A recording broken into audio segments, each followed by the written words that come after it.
Donc c'est la deuxième occasion, la deuxième leçon en mémoire de Jacques Drèze. La première, c'était l'année dernière. Et pour cette leçon, on a réussi à convaincre Jacques Drèze de la donner. Vous n'entendez pas? Près du micro. Alors, je crois que beaucoup d'entre vous connaissez Jean Drèze. C'est une légende. Désolé, Jean. Alors, très rapidement, parce que je ne voudrais pas prendre trop de temps. Il étudie l'économie, on dit l'économie mathématique, en 1976 à Essex. Et puis, il va faire sa thèse à l'Indian Statistical Institute, à Delhi. Très tôt. Il a certes passé un peu de temps à la LSI, après le PhD, mais pas très longtemps, mais quand même, entre autres, développer une amitié et une collaboration avec, entre autres, Amartya Sen, avec un ouvrage fameux, Hunger and Public Action. Donc, je crois qu'on peut dire que Jean est un économiste du développement, mais c'est bien plus que ça. Et les thèmes qui l'ont passionné et occupé, c'est la faim, les famines, l'inégalité de genre, la santé et l'éducation des enfants. Il a écrit d'autres ouvrages, entre autres avec Angus Deaton. Il a travaillé avec Nicolas Stern. Jean est un économiste de terrain, mais aussi un militant. L'Irak, certains le savent. Mais il a été membre du National Advisory Council, qui a été, je ne sais pas s'il l'a encore, mais présidé par Esther Duflo. Il s'est occupé de politique économique en Inde, et avec quelques réalisations à son actif, comme le repas scolaire au début des années 2000, et puis l'emploi garanti dont on va nous parler aujourd'hui. Deux choses encore. Jean est citoyen indien depuis 2002. Ce qui n'a pas empêché qu'il reçoive le prix de la citoyenneté en Belgique en 2021. Voilà, présentation esquisse. Ça, il va accepter parce que je ne sais pas.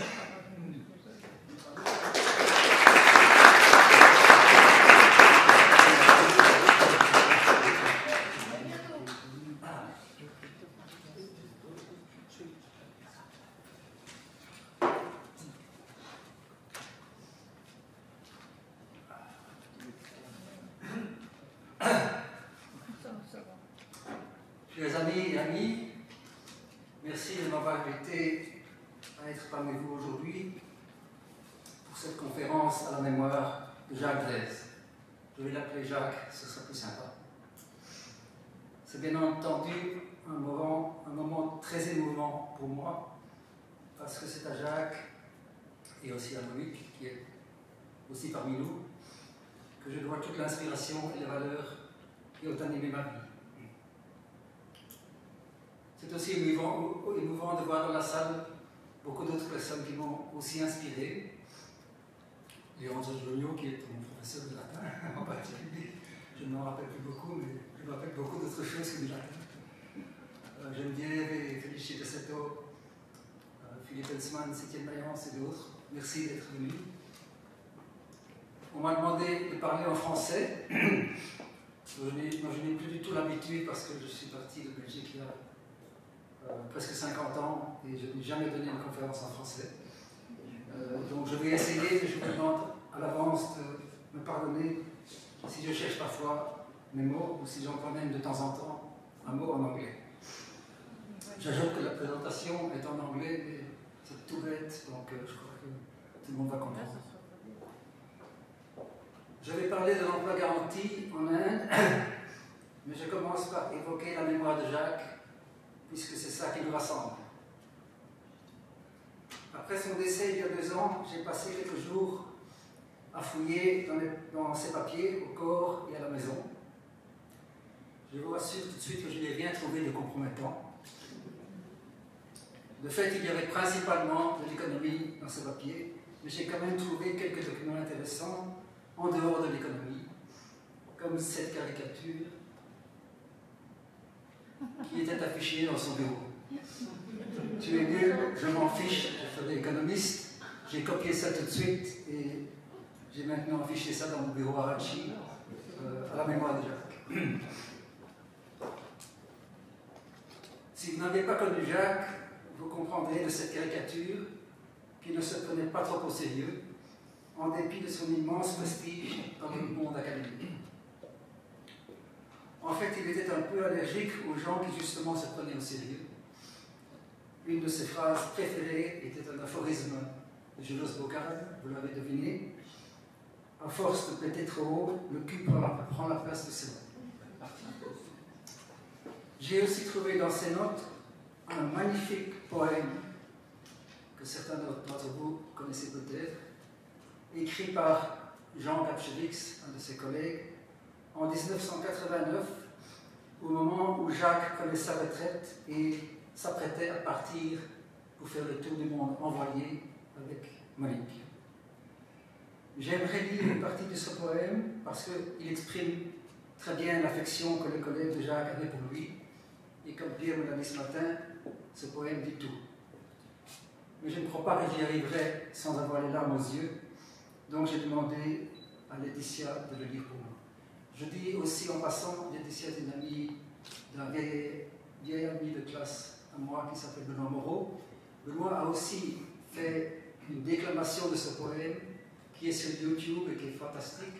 Donc si vous allez sur YouTube et vous cherchez pour Jacques Blaise, vous trouvez cette déclamation. Aujourd'hui, on va voir un extrait lu par Laetitia.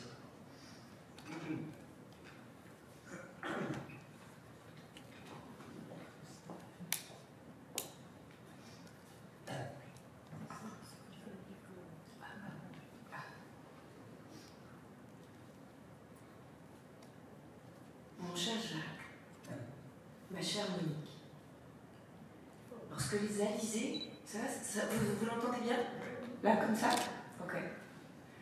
Lorsque les alizés gonfleront la grand voile, que le Garibaldi, glissant sous les étoiles, vous portera, joyeux, à travers l'océan, n'oubliez pas ceux-là qui, demeurés séants, développent encore dans la mère patrie le savoir rigoureux de l'économétrie. Que serions-nous sans toi, Jacques, le fondateur, qui 30 ans, sans répit, consacra ton ardeur à former au métier cette belle jeunesse qui, près de toi, ce soir, se bouscule et s'empresse. Tu ne sauras jamais ce que tu fis pour nous. Nous ouvrir au savoir, nous donner ces atouts qui, de piètre potache, ont fait de nous des maîtres qui portent sans rougir le nom d'économètre. De Snessens à Lambert, et de Gaps à Richard, sans oublier Marchand et Tulkens et Mouchard, ils venaient de partout pour franchir les portiques, qui de l'économie, qui des mathématiques. Pareil à l'artisan qui forme l'apprenti, tu as guidé nos pas et tu nous as repris, quand au bord de l'erreur, la démarche hésitante, nous risquions de glisser lourdement dans la pente. Tous, nous avons connu ces moments de bonheur, où, tirant sur ta pipe et le regard rêveur, tu songeais en silence aux problèmes à résoudre. Quel exemple pour nous, qui n'étions pas des foudres et découvrions enfin que le savoir n'est pas, comme on pourrait le croire, l'apanage des fats qui aiment parader devant les tableaux noirs, versant leur vanité sous les coups d'encensoir. Tu nous fis découvrir pour peut-être modeste, et tracer son chemin sans retourner sa veste. Qu'il n'est pas toujours vrai que croire à la raison met le cœur au frigo et bannit la passion. Si, dans cette maison, l'amitié règne en maître, c'est qu'à l'amour des autres, tu ouvris ses fenêtres. Au-delà des Débreux, Edgeworth et consorts, tu nous fis découvrir que l'amour vaut de l'or. Que deviendra sans toi l'équipage du corps, quand le Garibaldi, filant vers les Açores, de bâbord en tribord, roulera ses tangons, et que nous, sur le quai, tristement resterons. Car il faudra soudain vivre sans capitaine. Nous, pour qui la mer fut toujours calme et sereine, va-t-elle devenir quatrième rugissant?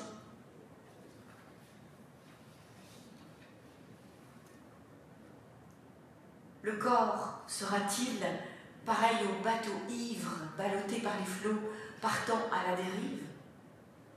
C'est alors qu'il faudra revêtir nos cirés, faire fi des embruns, et monter au beaupré, tirer les hallebards, resserrer les écoutes, étarquer la grand-voile et reprendre la route.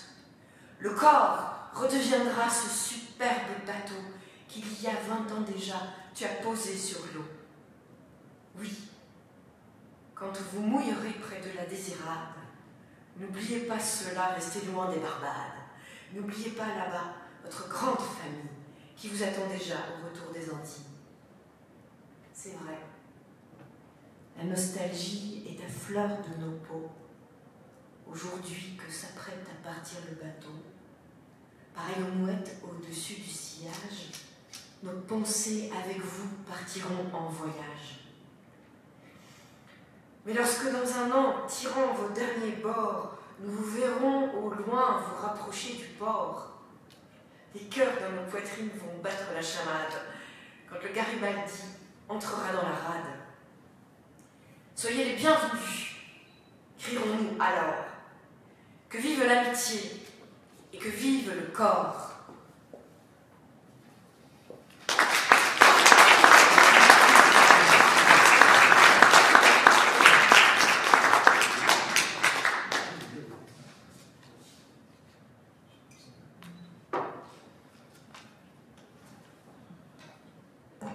Merci Laetitia, c'était vraiment très beau. J'ai beaucoup la soirée. Comme le suggère ce poème, Jacques apportait un esprit tout à fait inhabituel à la vie académique, un esprit d'amitié et de collaboration. Il est frappant que cet esprit de collaboration aille à l'encontre de ce que nous avons tendance à apprendre en économie, ou plutôt en économie néoclassique, qui a tendance à dévaluer la coopération en faveur de la compétition. La vie académique elle-même est de plus en plus fondée sur une compétition à outrance, peut-être pas tellement en Belgique, mais certainement aux États-Unis et même en Inde. Et pourtant, comme l'avait bien noté Alfred Marshall, le père de l'économie néoclassique, à la fin du XIXe siècle, dans le premier chapitre de son livre Principles of Economics, qui est un grand classique, c'est-à-dire un livre que tout le monde cite et que personne ne lit. Comme il disait dans ce chapitre, les meilleures choses de la vie se fondent souvent plus sur la coopération que sur la compétition. Et comme l'a montré Jacques, ceci s'applique en particulier à la vie académique. De fait, Jacques avait le don de promouvoir la collaboration dans le monde universitaire. Il passait autant de temps à aider les autres dans leurs travaux qu'à faire ses propres recherches. Il a collaboré avec plus d'une cinquantaine de co-auteurs, juniors ou seniors, toujours dans un esprit d'égalité. Il a contribué sans fatigue à la création ou au succès de nombreuses institutions collaboratives, à commencer par le corps bien sûr, mais aussi l'Association économique internationale, l'Association économique européenne et le programme doctoral européen, pour ne mentionner que quelques exemples. Je crois qu'on peut aussi attribuer son soutien pour l'autogestion des entreprises à cette confiance au pouvoir de la coopération. Et il était bien sûr un enseignant exemplaire, adoré par ses étudiants. Sur le dernier point, je voudrais citer brièvement un autre document intéressant que j'ai trouvé dans les papiers de Jacques. Il s'agit d'un discours en son honneur prononcé par une étudiante anonyme en 1989 de nouveau, à l'occasion d'un souper de fin d'année qui a sans doute suivi le dernier cours de Jacques, puisqu'il a pris sa retraite la même année. C'est un très beau discours, je vais en lire quelques lignes, moi-même cette fois.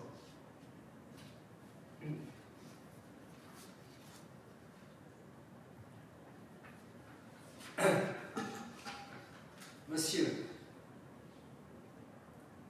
vous avez donné cours à un grand nombre d'étudiants et ce n'est pas un euphémisme que de croire qu'aucun ne vous a oublié. Vous pourrez dire que vous avez été un enseignant modèle, que vous n'avez jamais manqué un cours, que vous avez organisé et respecté vos heures de réception réglementaires, ou encore que vous avez toujours remis vos cotes dans les délais impartis. Vous nous avez guidés dans le grand musée de l'économie, je ne sais pas pourquoi, le musée de l'économie, nous initiant au secret surréaliste des méthodes d'estimation économétrique au nom de plaques minéralogiques, nous faisant découvrir les subtilités de l'autogestion et prenant un plaisir certain à nous délivrer du piège du paradoxe de Thalès. Tout cela était très beau, a suscité l'émerveillement et l'enthousiasme intellectuel de bon nombre d'entre nous, et nous nous en souvenons avec l'émotion d'avoir compris quelque chose qui a une esthétique propre. Nous sommes aussi touchés par la manière de vous sembler aborder votre fonction. La disposition de votre bureau, où la table ne vous sépare pas de l'étudiant que vous recevez, ou le fait que vous vous efforcez de retenir nos prénoms, ne sont que des marques apparentes de l'état d'esprit qui a guidé votre carrière. Vous considérez quelqu'un avant tout comme un être humain, sans beaucoup d'égard pour son curriculum vitae. Les étudiants que vous prenez au sérieux en dépit de leur pas incertain, ils sont 1000 fois gagnants.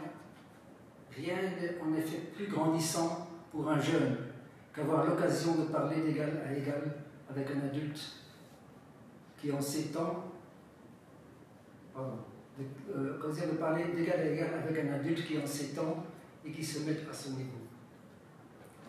Vous êtes tout imprégné d'une sorte d'humanisme, tant du point de vue macro par vos préoccupations dans le domaine de la recherche, que du point de vue micro dans vos relations personnelles quotidiennes. C'est cette harmonie qui nous fascine et dont je voudrais dire l'admiration qu'elle suscite.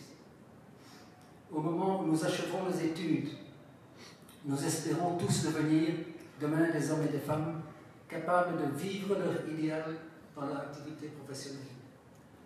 Nous craignons d'avoir à renoncer à des valeurs auxquelles nous tenons et les tentations sont nombreuses de mettre la femme sous le boisson. Il est très réconfortant d'avoir pu vous rencontrer. Vous êtes un exemple encourageant de réussite de cette symphonie humaine.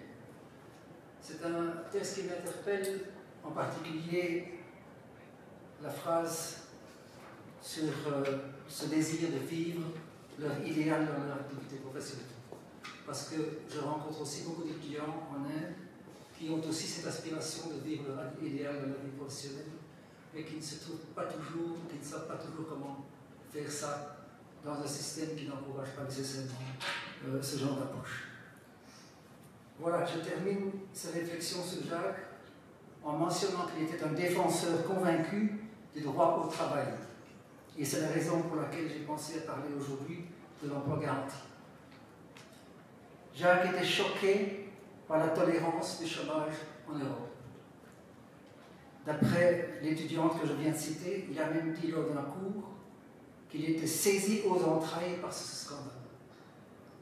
La plupart de ses travaux empiriques portaient d'ailleurs sur le chômage ou des problèmes liés au chômage. C'est dans ses travaux qu'il fait allusion de temps en temps au droit au travail. Il insistait en particulier sur le fait que les allocations de chômage ne sont pas un remplacement acceptable pour le travail. Unemployment benefits are definitely not an acceptable substitute for jobs. Parlons maintenant de l'emploi garanti.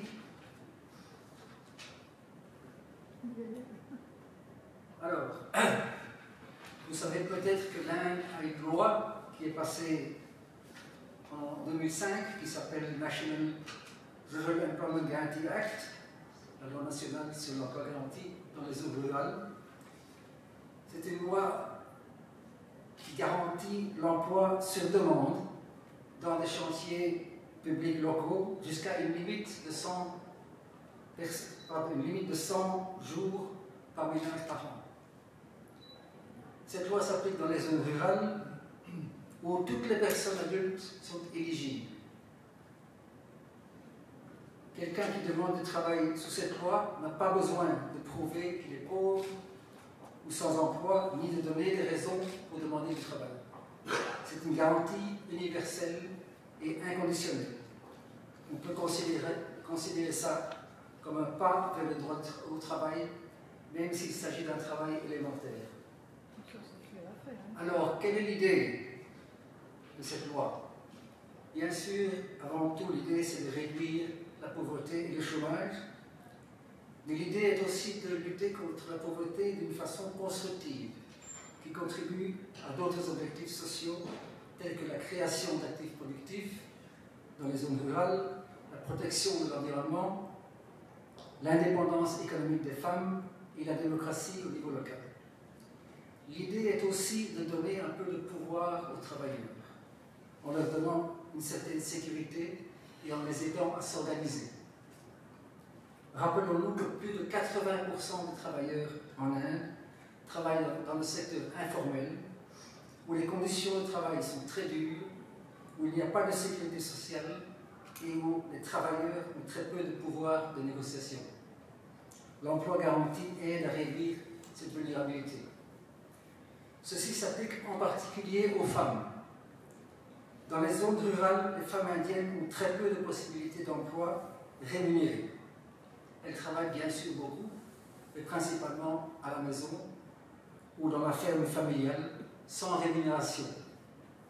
De plus, elles n'ont pratiquement pas de droit de propriété et généralement très peu d'éducation. Donc, beaucoup de femmes se trouvent à la merci des hommes pour leur survie économique.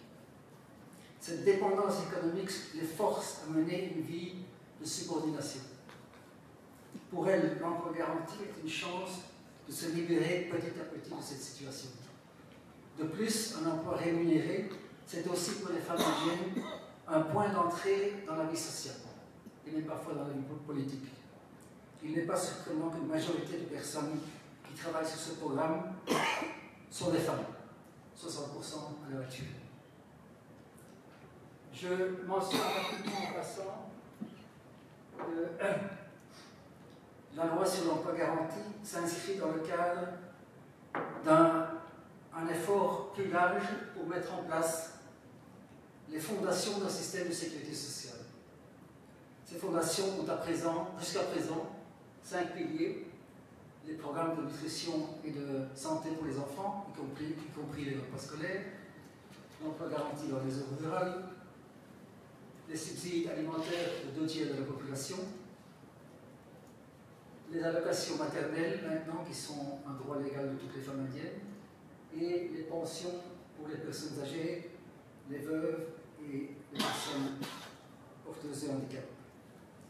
Sauf les pensions, le dernier élément qui est le plus récent, toutes ces prestations sont des droits légaux durables, principalement sous la loi sur l'emploi garanti et aussi sous la loi sur la sécurité alimentaire, le National Food Security Act.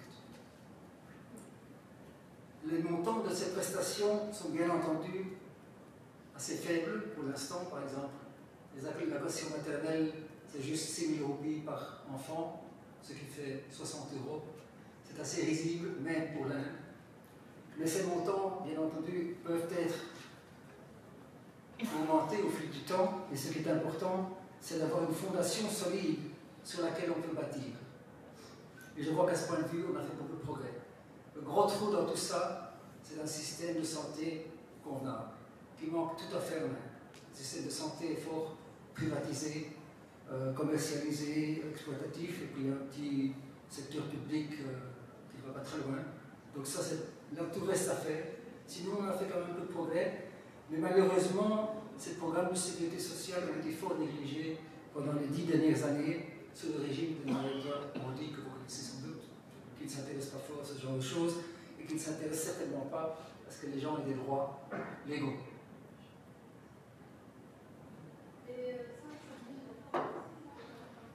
Alors, je donne rapidement quelques détails de la loi parce que le succès d'une loi comme ça dépend fort des détails. Il ne faut rien laisser au hasard. Dès qu'on laisse quelque chose au hasard, le gouvernement en profite pour minimiser ses responsabilités et minimiser les dépenses. Donc, on a essayé de spécifier un petit peu les droits des travailleurs, pas seulement le droit au travail, environ 5 km, donc dans les 5 km, mais aussi le salaire minimum. J'ai dit minimum entre guillemets, parce que ce n'est pas tout à fait le minimum légal. Au départ, c'était le salaire minimum légal qui s'applique dans l'État concerné, parce que le salaire minimum varie d'État en État en Inde. Mais maintenant, malheureusement, c'est un salaire minimum prescrit par le gouvernement central. Et ça c'est un exemple, un cas où on a un petit peu trop laissé les choses au hasard. Donc le gouvernement fédéral peut prescrire le salaire qui s'applique à ce programme et il en profite pour garder le salaire le plus bas possible et ça décourage les travailleurs. Bon, ensuite, très important, le paiement des salaires en 15 jours. Parce que les travailleurs indiens ne peuvent pas se permettre d'attendre. Ils sont trop pauvres pour attendre. Donc il faut les payer vraiment rapidement. Dans le secteur privé, on les paye souvent à la journée. Ici, on dit 15 jours. En 15 jours maximum, ils doivent être payés. Alors, les installations de base sur les chantiers.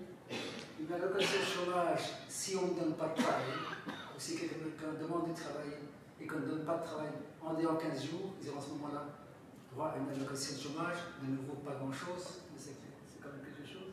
Et alors, compensation, s'il y a des délais dans les paiements. Rapidement, quelques autres dispositions. Les agences de mise en œuvre principales sont les conseils de village.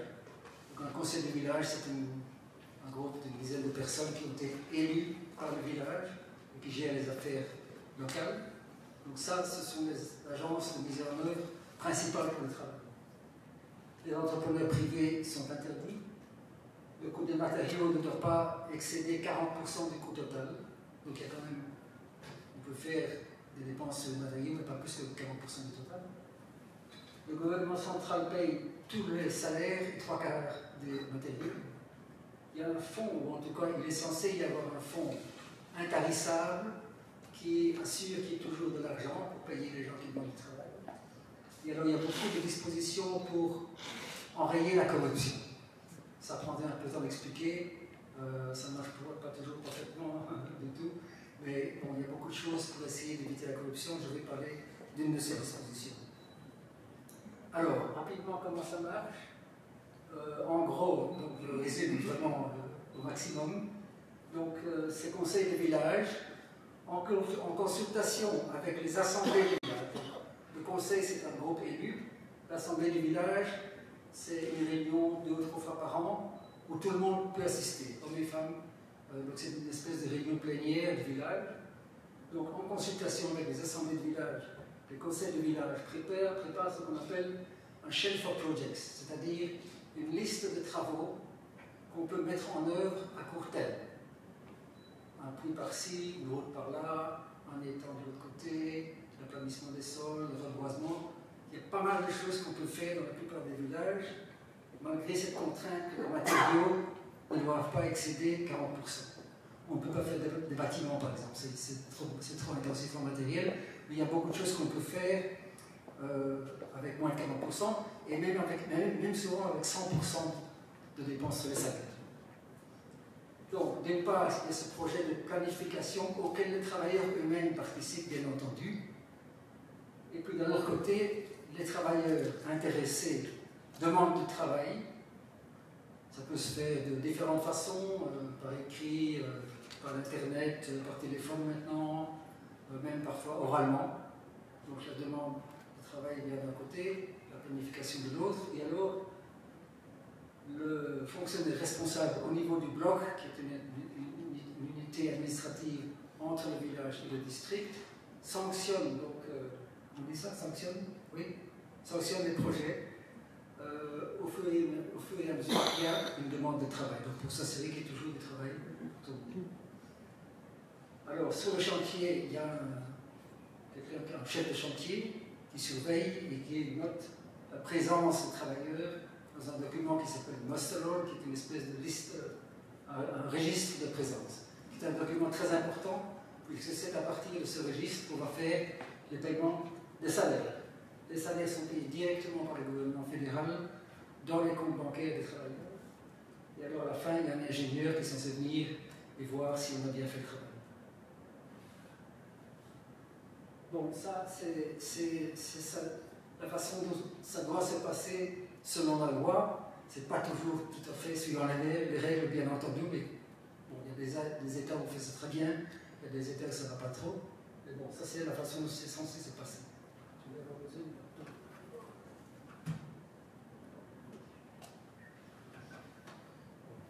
C'est comme ça. Alors, je montre rapidement quelques photos pour vous dire une idée de ce qui se passe. Ça, c'est un chantier dans le Madhya Pradesh où on fait des contour trenches, des contours de tranchées. Donc, c'est pour freiner l'écoulement de l'eau et l'érosion du sol pendant la mousson. Et ça peut faire permettre après ça éventuellement de planter des arbres, puisqu'il y a un petit peu d'eau près des tranchées. Vous voyez qu'on peut faire du travail comme ça presque à l'infini dans cette région-ci, pas partout bien entendu. Il y a des régions comme ça où on peut faire des travaux de protection de l'environnement pratiquement à l'infini. Alors ce sont des femmes au travail, c'est bien entendu un travail un peu dur, d'autant plus que c'est principalement pendant l'été quand il fait très chaud. Mais néanmoins, c'est moins dur que le genre de travail que ces femmes pourraient avoir dans le secteur privé, par exemple sur un chantier de construction. Elles vont être payées le même salaire que les hommes, ce qui ne sera jamais le cas dans le secteur privé. Il y a aussi beaucoup moins d'exploitation sexuelle dans ces chantiers-là que dans le secteur privé, parce que les femmes travaillent ensemble dans un espace public, donc c'est plus sûr.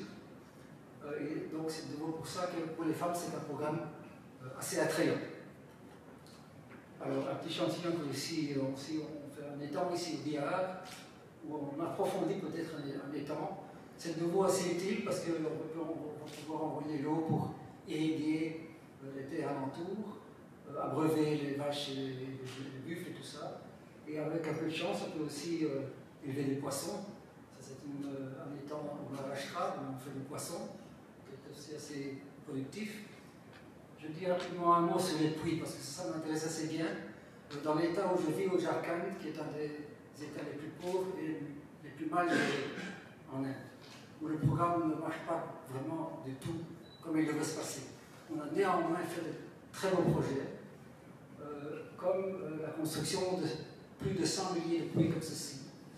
Et c'est intéressant parce qu'on voit que c'est assez bien fait, la plupart des puits sont un peu comme ça, assez bien construits, bien qu'il n'y a pas d'ingénieurs dans le coup.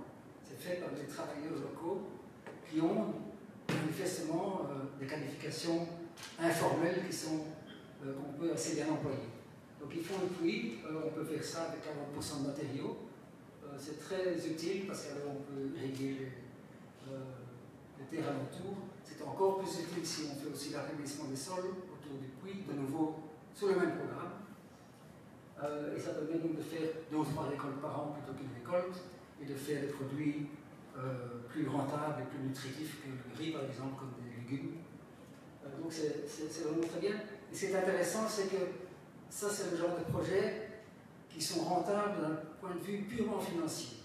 Donc si on regarde ce que ça coûte, ce que ça va faire comme revenu en accroissement de la production agricole, on a dans ce cas-ci quelque chose comme comment est-ce qu'on dit, rate of return.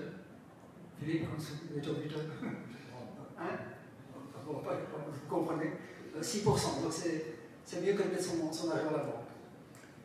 Alors, ça pose la question, si c'est si rentable, si c'est si profitable, pourquoi est-ce que les gens ne font pas eux-mêmes? Alors la réponse est évidente.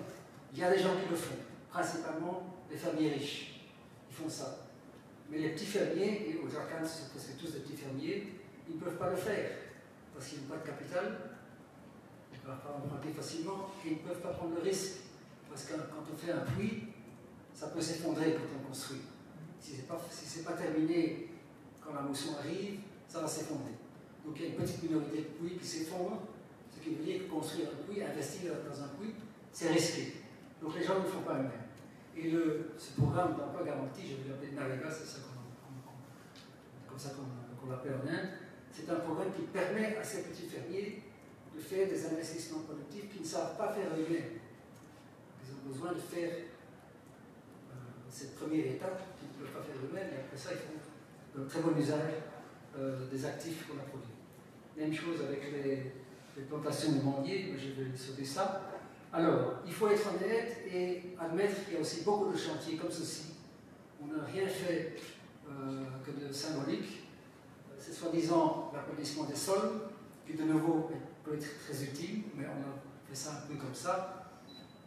Alors, qu'est-ce qui s'est passé? Ce qui s'est passé, c'est qu'il y a un middleman, donc intermédiaire, qui s'est amené et qui a un petit peu supplanté le conseil de village. Il a fait le travail là, il a gonflé les registres de présence, donc il y a plus d'argent qui s'amène, il a payé les travailleurs, il a payé des petits bouts de vin par-ci par-là au secrétaire du conseil de village, à l'ingénieur, et ainsi de suite, et puis il empoche le reste. Alors, ça, c'est un des gros défis de ce programme, c'est d'éviter la corruption. Comment est-ce qu'on empêche ça? Il y a toutes sortes de mesures de protection, mais au départ, on se fiait principalement sur le droit à l'information. Donc, la loi sur l'emploi garanti a été passée en même temps que la loi sur le droit à l'information. Et l'Inde a une des meilleures lois sur le droit à l'information du monde, donc n'importe qui peut demander presque n'importe quelle information du gouvernement, sauf des questions de sécurité nationale ou quoi. Et les fonctionnaires doivent donner ça en disant 30 jours au maximum. Et ça se fait. Ça se fait en partie parce qu'il y a des penalties, des amendes, des pénalités, voilà. Quand les fonctionnaires ne font pas leur devoir selon la loi. Donc il y a des millions de personnes, littéralement, tous les ans, qui font usage de cette loi sur le droit à l'information et qui demandent toutes sortes d'informations. Alors, ici, dans cette loi sur l'emploi garanti, on a été encore plus loin. Non seulement tous les documents, tout est visible, disponible, mais on n'attend pas de requête. On met tout à la disposition du public à l'avance, maintenant sur l'Internet. Donc si vous me demandez qui a travaillé sur ce chantier, quand, combien on nous a payé, on trouve ça très facilement. Alors l'idée, c'était que la corruption est basée sur le secret. Ça se fait en secret. Et que s'il n'y a pas de secret, la corruption va être éliminée. Ça, c'était naïf. Parce que c'est une chose que tout soit transparent. Si on ne vérifie pas ces documents, ça ne fait pas beaucoup de différence. Donc il faut non seulement que les documents, par exemple ces registres de présence, soient disponibles, il faut aussi que quelqu'un aille les vérifier. Alors ça a conduit à l'idée des audits sociaux. On dit ça, audits sociaux? Oui, social audits. Donc l'idée c'est qu'on va justement, pour chaque chantier, aller retirer les documents et puis les vérifier avec les communautés locales, d'abord en petits groupes, et puis après ça, dans des assemblées publiques, où donc, dans ce cas-ci, par exemple, le chef du district est là, donc c'est une personne qui a beaucoup d'autorité, et alors on essaie de voir où il y a eu de la corruption et de questionner les personnes responsables. Ça a beaucoup aidé, mais on découvre qu'en fait, ça n'est pas non plus suffisant. Parce que c'est une chose de mettre de l'information à la disposition du public, c'est encore une autre de vérifier l'information, mais alors ce qu'il faut aussi faire, c'est punir les escrocs, punir les gens qui ont empoché de l'argent. Et là, il y a encore un échec de la part des gouvernements, à la fois fédéral et des gouvernements des États. On n'en punit pas facilement, parce que ces escrocs sont protégés très souvent par les partis politiques. C'est triste à dire, et c'est ça la démocratie en Inde. Voilà. Donc on n'y est pas encore. Néanmoins, après 4-5 ans, après que la loi a été mise en vigueur, on avait fait beaucoup de progrès. Alors, je vous montre ici les statistiques pour l'année 2011-2012, qui est la dernière année pour laquelle on a des enquêtes de ménage indépendantes, fiables, pour valider les statistiques officielles. Parce que les statistiques officielles, on n'est pas toujours sûr de ce que ça représente. Alors, cette année-là, vous voyez que 50 millions de ménages ont participé à ce programme. Donc 50 millions de ménages ont travaillé sur ce programme. Ça peut être 10 jours, ça peut être 5 jours, maximum 100 jours. En moyenne, plus ou moins 40 jours. Parce que vous voyez 2,2 milliards de journées de travail pour 50 millions de ménages, donc ça fait un petit peu plus que 40 jours par ménage. Ce n'est pas la fin du chômage, mais ça aide beaucoup les ménages pauvres. Les femmes, à cette époque-là, avaient presque la moitié des journées d'emploi. Aujourd'hui, c'est 60%. Ça continue à augmenter d'année en année. Et alors, c'est aussi beaucoup de personnes qui appartiennent à des communautés marginalisées, comme les Scheduled Castes, qui sont les anciens intouchables, Scheduled Tribes, qui sont les populations indigènes, qui participent en grand nombre au programme. Et alors, ce qui est important ici, c'est de voir que donc il y a deux enquêtes de ménage nationales, India Human Development Survey et National Sample Survey, qui ont plus ou moins retrouvé dans les enquêtes de ménage l'emploi que le gouvernement prétendait avoir généré. Presque tout, pas tout. Donc, 96% d'après une enquête, 80% d'après l'autre, donc c'est quelque part entre 80 et 96%, pas parfait. En dessous de 20%, c'est encore inacceptable, bien sûr. Mais ça veut quand même dire que le plus gros des dépenses des salaires, quand même, sont bien dépensées. Ça, je crois que c'est assez important. Alors, tout ceci, ça coûte 1,5% du PNB, ce qui n'est pas la mer à boire, je crois, pour un programme de cette ampleur qui aide 50 millions de ménages.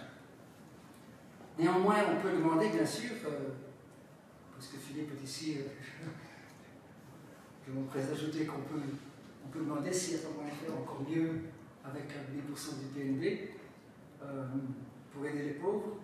Alors, rapidement, là, combien de temps est-ce qu'il reste là, Pierre? Ça va encore, hein? Encore. 10 minutes. Il faut au moins 10 minutes. Je vais essayer de commencer. Bon, je vais commencer assez fort. Donc, je vais donner rapidement 4 arguments en faveur de cette façon de lutter contre la pauvreté. Premier argument, rapidement, c'est le plus évident, c'est que l'emploi garanti, c'est le principe d'autosélection. C'est-à-dire que tout le monde est éligible, mais ce sont les pauvres qui demandent du travail. C'est évident, vous avez vu sur les photos, ce sont des gens pauvres. J'ai vu des douzaines, peut-être même des centaines de chantiers. Je n'ai jamais vu des gens riches travailler sur ces chantiers. Ce sont toujours des gens pauvres. Alors ici, on voit donc la proportion de ménages qui travaillent sur le programme en fonction de leur per capita expenditure, donc les dépenses par tête. Donc, il y a la ligne de la pauvreté au milieu, la ligne verticale. Donc, on voit bien qu'en dessous du seuil de pauvreté, les taux de participation sont très élevés. 40% pour les ménages chez Lucas et chez Ducal. Et puis, ça descend assez rapidement au-delà du seuil de pauvreté. Donc, c'est assez bien ciblé, mais c'est auto-ciblé. Ce n'est pas qu'on va essayer d'identifier les pauvres comme on faisait avant. On les laisse décider pour eux-mêmes s'ils participent. Deuxièmement, et ça c'est très important, c'est l'effet contracyclique. C'est-à-dire que puisque c'est un programme basé sur le principe de demande de travail, c'est un programme qui s'amplifie de lui-même quand il y a une récession économique et qui aide à la relance. Donc on a très bien vu ça. Donc ici on voit l'emploi par année. Alors il y a une barre verte ici au début et deux barres vertes à droite. La première barre verte, c'est juste après la crise financière mondiale de 2008. Et les deux barres vertes là, c'est le Covid. Donc on voit très bien que dès qu'il y a une crise économique, l'emploi s'amplifie, ce qu'on souhaite. Ça se voit encore mieux quand on voit au travers de l'année la distribution de mois en mois de l'emploi. Donc on voit que pendant l'été, quand il n'y a pas grand-chose à faire, ça augmente en fait presque la moitié de l'emploi se passe pendant la saison sèche, donc plus ou moins avril, mai, juin. Et puis après ça tombe parce que pendant la mousson, les gens font leur chambre et tout ça. Donc il y a un effet contracyclique très prononcé, assez important. Troisième point, c'est que les chantiers ont une valeur productive. Pas tous les chantiers, comme je l'ai bien dit, mais les meilleurs chantiers ont vraiment des rendements remarquables. J'ai mentionné les puits, mais plus récemment, on a vu un peu les plantations. C'est encore mieux. Donc un petit fermier qui fait une plantation de manguiers avec l'aide de ce programme, après 3-4 ans, il est tranquille pour la vie. Il a une petite pension. Parce que toutes les années, il va vendre des mangues, ça se vend bien. On peut gagner une bonne pension annuelle comme ça quand on a une plantation de manguiers. Bon, ça, ce ne sont pas les rates of return moyens, ce sont les rates of return des meilleurs projets, mais on peut faire beaucoup de projets comme ça et on pourrait en faire encore plus si le programme était mieux géré. Et le quatrième point, un petit peu plus compliqué, je ne vais pas entrer dans les détails, mais c'est le fait qu'il y a souvent des effets multiplicatifs. C'est-à-dire que, par exemple, on génère du pouvoir d'achat dans les villages et ça aide à créer de l'emploi encore en plus. Alors, un effet multiplicatif qui est assez bien documenté, c'est le fait que le programme a aidé à élever les salaires dans le secteur privé. L'Inde a un gros problème de stagnation des salaires. Donc l'économie croît très rapidement, plus ou moins 7% par an en termes réels. Les salaires, 1-2%, les 10 dernières années, en fait, c'était pratiquement zéro. Avant le programme d'Arega, donc c'était de nouveau presque zéro. Et puis pendant les 5-6 années après qu'on a commencé le programme, ici, en bleu, c'est les salaires réels sous le programme d'emploi garanti, et en vert et en rouge, c'est sur les salaires dans le secteur privé. Donc on a vu une montée assez rapide pendant plusieurs années, après que le programme ait été mis en œuvre, et puis après ça s'est de nouveau tassé un peu. Donc on voit un effet quand même assez important. Bon, ça ne prouve rien. Il y a des études économétriques qui ont bien montré qu'il y a un effet sur les salaires dans le secteur privé. Alors malheureusement, bien sûr, vous voyez tout de suite que ça va créer aussi un problème. C'est que maintenant les salaires sur le programme NAREGA sont beaucoup plus faibles que les salaires du marché privé, et ça décourage les travailleurs. Ce qui veut dire qu'il n'y a plus vraiment le même enthousiasme aujourd'hui qu'il y avait avant. Alors, je termine rapidement sur 2 points. Bon, tout ça c'est... Alors, oui, donc j'avais appelé ça Silver Age, donc l'âge d'argent, pas l'âge d'or, parce qu'il n'y a pas d'âge d'or dans ces matières, mais Silver Age, parce que je crois que c'était une époque où les choses marchaient bien. Alors, qu'est-ce qui se passe aujourd'hui? On ne sait pas trop bien, parce qu'il n'y a plus d'enquête de ménage indépendante. Mondi n'aime pas trop les statistiques, ils n'ont pas encore fait le recensement de la population qui devait être fait en 2021. Donc il n'y a pas vraiment d'enquête indépendante de ménage qu'on peut employer pour valider les statistiques officielles. Si on se fie aux statistiques officielles, tout va encore très bien. Même chose qu'avant, plus ou moins. Moi, je n'y crois pas trop parce que quand on travaille sur le terrain, on se rend compte qu'il y a quand même beaucoup de problèmes qui ont émergé pendant les années récentes. En particulier, comme je viens de vous montrer, les salaires ne sont plus... Donc, vous voyez, la ligne bleue, ce sont les salaires sur le programme. Et donc, ce qui se passe, c'est que le gouvernement fédéral n'accroît pas les salaires en termes réels. Tous les ans, on les accroît juste sur base de l'index des prix. Donc, c'est indexé, mais pas plus que ça. Donc, au fil du temps, les salaires ont été de plus en plus bas par rapport au secteur privé. Et alors, en plus, et ça c'est très, très, très destructif, il y a de longs délais dans le paiement des salaires. La loi dit 15 jours. En pratique, maintenant, ça ne passe plus. Et la raison principale, c'est que le budget n'est pas suffisant.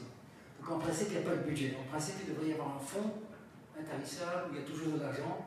En pratique, le gouvernement fédéral dit non, on va donner autant, pas plus. Et alors quand les fonds s'épuisent, on ne sait plus payer le salaire. Et là, en ce moment, c'est pour 3 mois, 4 mois, 6 mois pour le payer. Alors en plus de ça, parfois les travailleurs ne sont pas payés du tout parce qu'il y a des problèmes techniques. On emploie pour l'instant des systèmes de paiement qui, d'après moi, sont beaucoup trop compliqués. Donc le paiement, le niveau et le paiement des salaires, il y a de gros problèmes. Ça décourage les travailleurs. Alors quand les travailleurs ne sont plus intéressés, il n'y a pas de vigilance.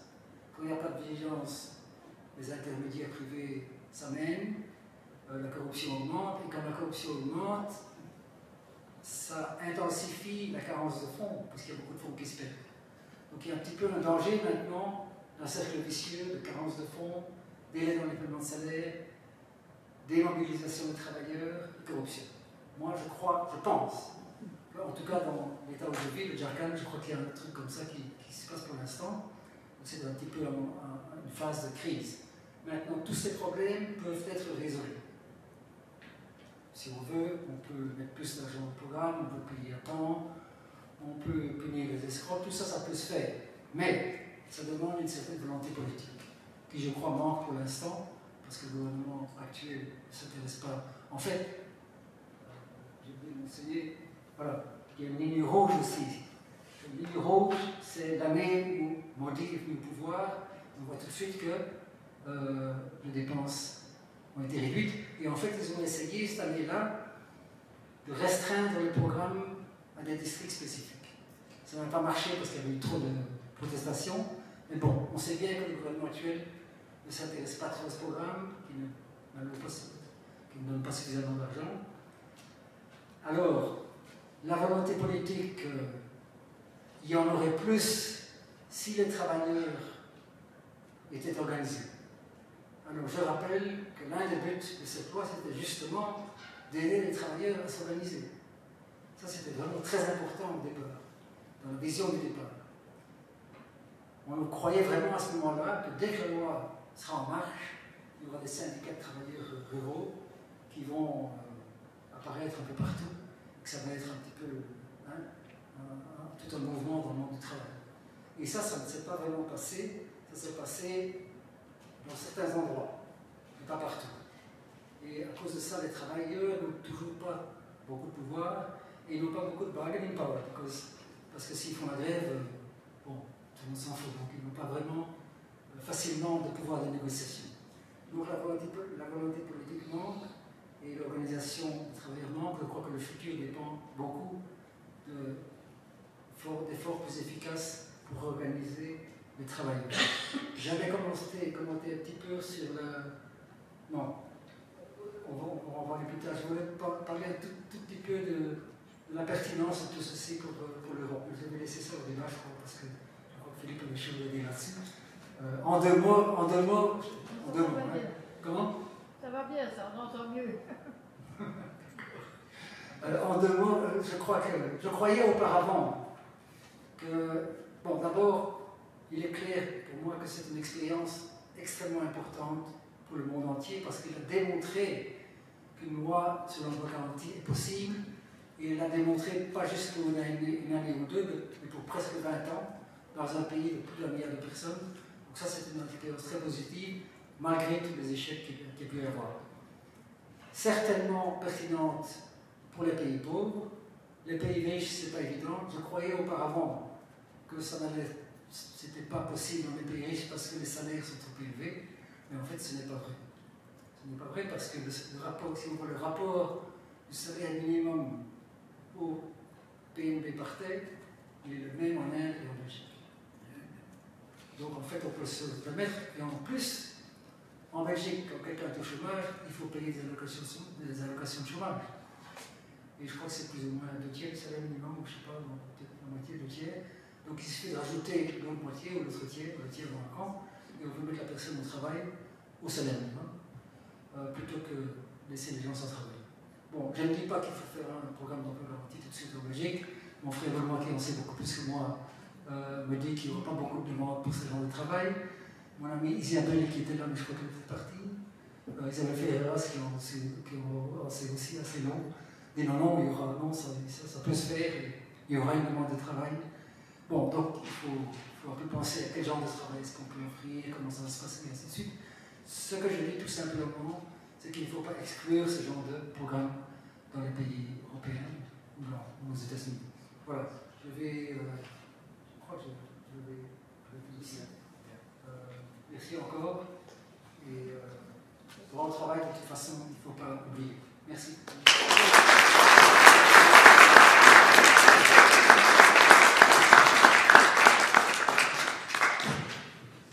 Il y a 2 intervenants, il est prêt.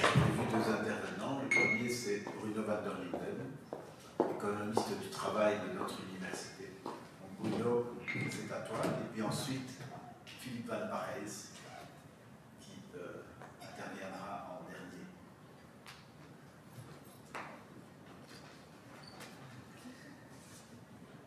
Après avoir entendu ce que nous venons d'entendre, je pense que l'admiration et l'humilité, c'est l'attitude qui convient.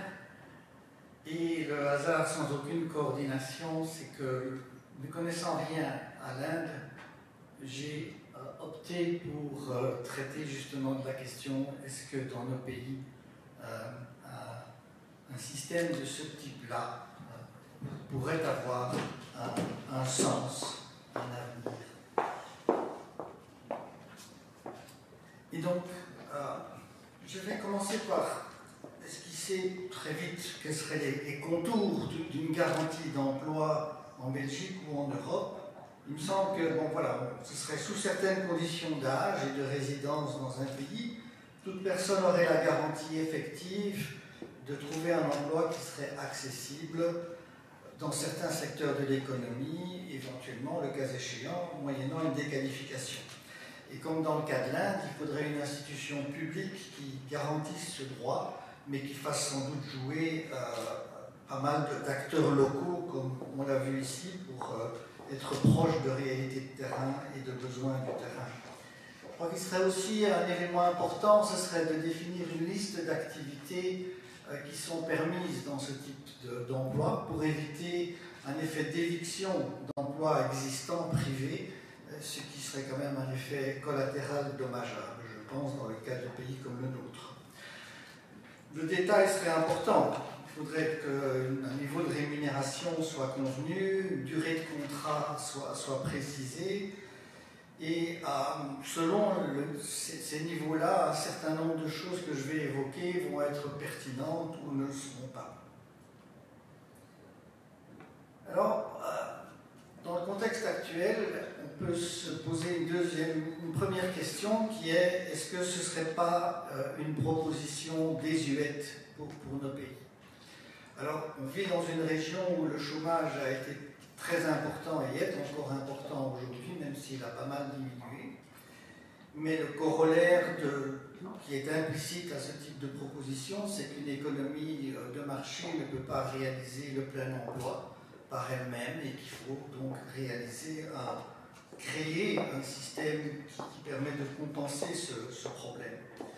Et la réalité des derniers temps nous montre que notre voisin, la Flandre, l'Allemagne aussi, sont avec des taux de chômage de 3%, ce qui est vraiment particulièrement bas.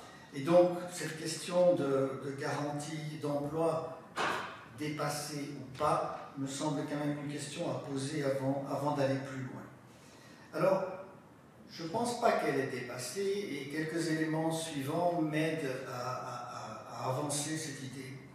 On voit encore aujourd'hui quand même des sous-populations durablement éloignées de l'emploi standard parce qu'elles ont des caractéristiques qui sont difficiles à valoriser ou des phénomènes de discrimination par exemple.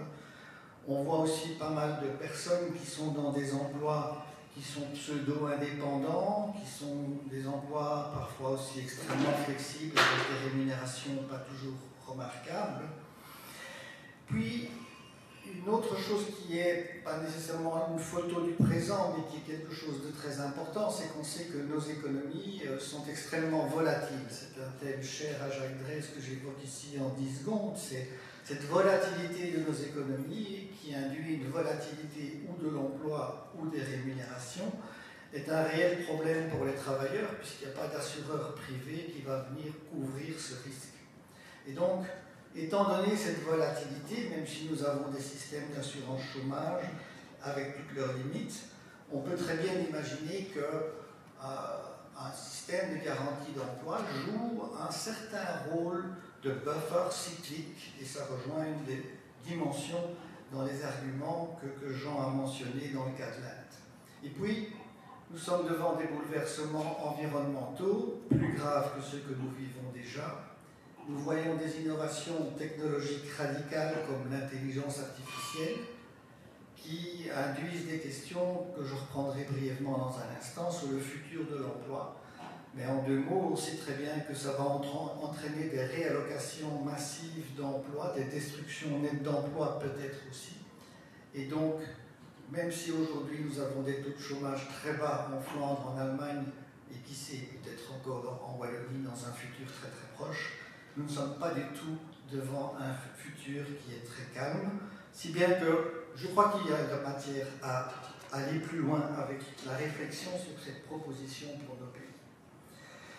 Alors, une question qui m'est passée par l'esprit, c'est est-ce que ce ne serait pas par hasard une forme déguisée, une garantie d'emploi, donc une forme déguisée de workfare? Alors, qu'est-ce que j'entends par workfare? Bon, ce sont des dispositifs qui donnent droit à une allocation sociale, mais avec une condition que la personne exécute des tâches qui sont jugées d'utilité publique. Autrement dit, ça se rapproche quand même d'une forme de travail forcé.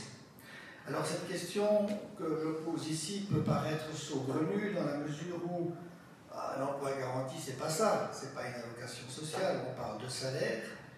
Les gens qui n'ont pas besoin de ce type d'emploi garanti parce qu'ils peuvent trouver mieux, étant donné leurs caractéristiques, n'ont absolument pas à se ruer dans ce type d'emploi. Donc ma question peut paraître très bizarre. Mais c'est quand même peut-être une question qui n'est pas si bizarre que ça. Si, évidemment c'est une condition qui est très importante, si ce type d'emploi garanti est d'un niveau de qualité en termes de contrat, en termes de revenus, qui est digne d'être appelé ce qu'on appelle un emploi convenable au sens de l'assurance chômage, ça signifie un emploi que toute personne en chômage doit accepter en fonction de la durée passée en chômage, cette notion change. Cela sera pour les personnes en chômage un instrument pour faire le tri entre les chômeurs dits volontaires et les chômeurs dits involontaires. Autrement dit, on va retrouver dans ce cas de figure, si ces emplois sont jugés convenables, quelque chose qui n'est pas complètement distinct de cette dimension de workfare. Un corollaire aussi, sous toujours cette hypothèse que l'emploi est convenable, qui n'est pas étroitement lié à cette question, mais qui en découle, me semble-t-il, c'est que la qualité ou la nature de ces emplois de garantie vont intervenir très directement dans la position de repli de ceux qui représentent les travailleurs, les syndicats, dans la négociation salariale. En effet, si par la négociation salariale, ils poussent les salaires trop hauts, aussi bien que des travailleurs perdent leur emploi, dans la situation actuelle, ils basculent vers le chômage ou vers des mécanismes d'assistance. S'il y a une garantie d'emploi, ils vont basculer vers ce type d'alternative plus souvent en tout cas. Et donc, la nature précise de cette garantie a beaucoup d'importance sur donc des mécanismes globaux de l'économie, puisque la formation des salaires au minimum des populations qui sont susceptibles d'intervenir ou d'être intéressées par ce type d'emploi me paraîtrait être affectée, avec toutes sortes de conséquences. Une autre question que je me suis posée, c'est est-ce que ce type d'emploi garanti serait un tremplin vers quelque chose de mieux? En effet, l'idée ici, c'est bien qu'on va prendre ce type d'emploi qu'on ne trouve pas mieux ailleurs. Et donc l'ambition de ce type d'emploi me paraît donc d'être un tremplin vers une position meilleure pour ces personnes. Et pas simplement un emploi cul-de-sac dans lequel on stagne, on reste tout le temps. Est-ce qu'on est sûr, ou on peut être relativement sûr, que toute personne qui passerait par un emploi garanti dans nos pays accéderait plutôt tôt que tard à quelque chose de mieux? Je pense qu'il faut aussi regarder cette question de près, c'est pas évident. Un cas extrême, qui est peut-être pas à exclure complètement, c'est une stigmatisation dans notre société de ce type d'emploi. puisqu'on peut accéder à ce type d'emploi sans grand effort. Ça pourrait être médiatisé comme un emploi rebut, et y entrer, ce serait presque se mettre un stigmate qui n'est vraiment pas favorable à une carrière intéressante par la suite. Mais sans aller si loin, même si ce que je viens de dire vous paraissait donc farfelu, laissons ça de côté. Ce qu'on remarque dans la littérature, c'est que le passage par un emploi quand on est dans une situation de pauvreté, de non-emploi, n'est pas pour tout le monde la priorité en termes de trajectoire ascendante. Ce que je veux dire, c'est que toute expérience d'emploi n'est pas nécessairement propice au développement de savoir-faire, de savoir-être. Une littérature centrée, c'est vrai, sur des groupes avec des qualifications assez faibles, a montré cela.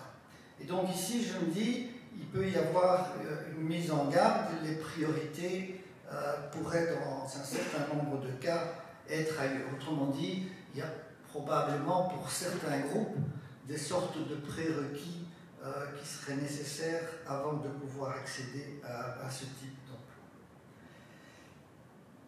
Dernier point que je vais aborder pour ne pas être long, c'est la garantie d'emploi et les transitions. Je dis les transitions parce que je voudrais en évoquer très très vite plusieurs. Donc, la décarbonation de nos économies va certainement engendrer une réallocation des emplois importante. Pas nécessairement une dégradation du volume total de l'emploi, mais en tout cas des réallocations importantes.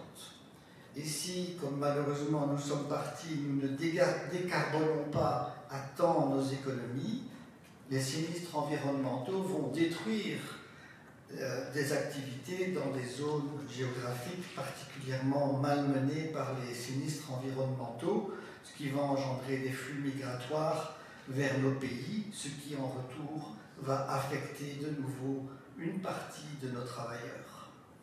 Et puis, un autre type de transition, ce sont ces innovations technologiques radicales comme l'intelligence artificielle qui vont bouleverser de nouveau pas mal de métiers. Et donc, quelle est la place de la garantie d'emploi là-dedans? Alors, tous ces bouleversements me paraissent d'abord être des bouleversements qui engendrent une forme de réallocation des emplois.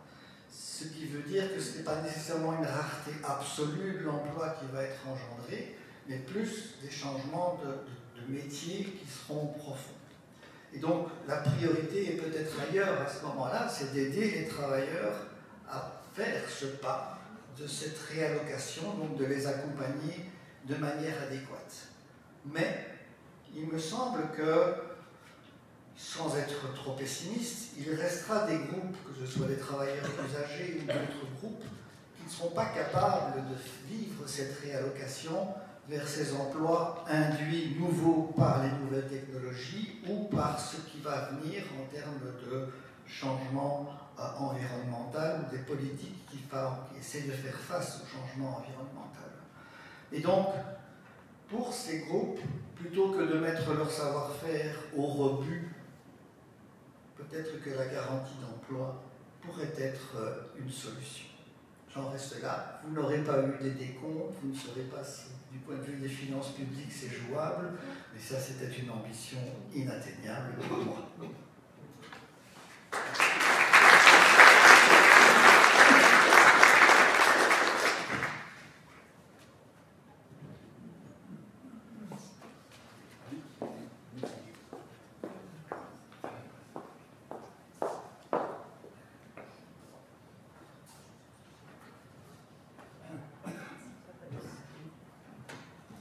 Voilà, alors c'est un plaisir et honneur particulier pour moi d'être ici. D'abord, en tant que philosophe, donc pas de slides, en tant que philosophe, pour moi c'est toujours un plaisir et vraiment une source constante de stimulation de pouvoir participer à une réflexion avec des personnes d'autres disciplines que j'apprécie beaucoup. C'est aussi pour moi un plaisir tout particulier que c'est un événement en l'honneur de Jacques Drèze, pour qui, comme d'entre vous le savent, j'avais une très grande admiration, une très grande affection.